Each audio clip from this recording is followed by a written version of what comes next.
Hello, ನಮಸ್ತೆ, ಮುರಳೀಕೃಷ್ಣ ಸಂತಡ್ಕ ಅವರು. ಈಗ ಏನಾಗಿದೆ ಅಲ್ಲಿ ಎಕ್ಸಾಕ್ಟ್?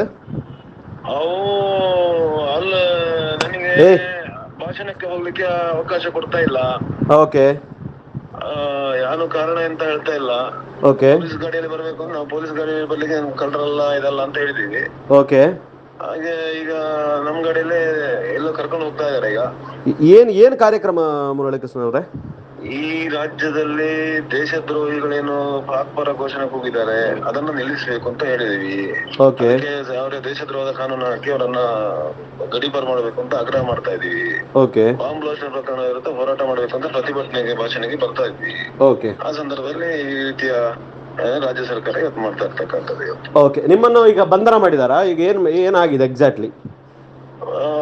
ಅಂತೂ ಆ ಕಡೆ ಹೋಗ್ಲಿಕ್ಕೆ ಬಿಡ್ತಾ ಇಲ್ಲ, ಬೇರೆ ಈಗ ಎಲ್ಲೋ ಸ್ಟೇಷನ್ ಕರ್ಕೊಂಡು ಹೋಗ್ತಾ ಇದ್ದಾರೆ. ಓಕೆ, ನೀವೀಗ police ಗಾಡಿಯಲ್ಲಿದ್ದೀರಿ present?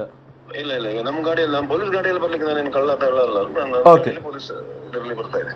Okay okay okay okay okay thank you Vasantha. ನಿಖರ ಸುದ್ದಿ, ಸದಭಿರುಚಿಯ ಕಾರ್ಯಕ್ರಮ. ನೀವು ನೋಡ್ತಾ ಇದ್ದೀರಾ ಕಹಳೆ ನ್ಯೂಸ್, ಸಮಾಜದ ಜಾಗೃತಿಗಾಗಿ ವಸ್ತುನಿಷ್ಠ ವರದಿ.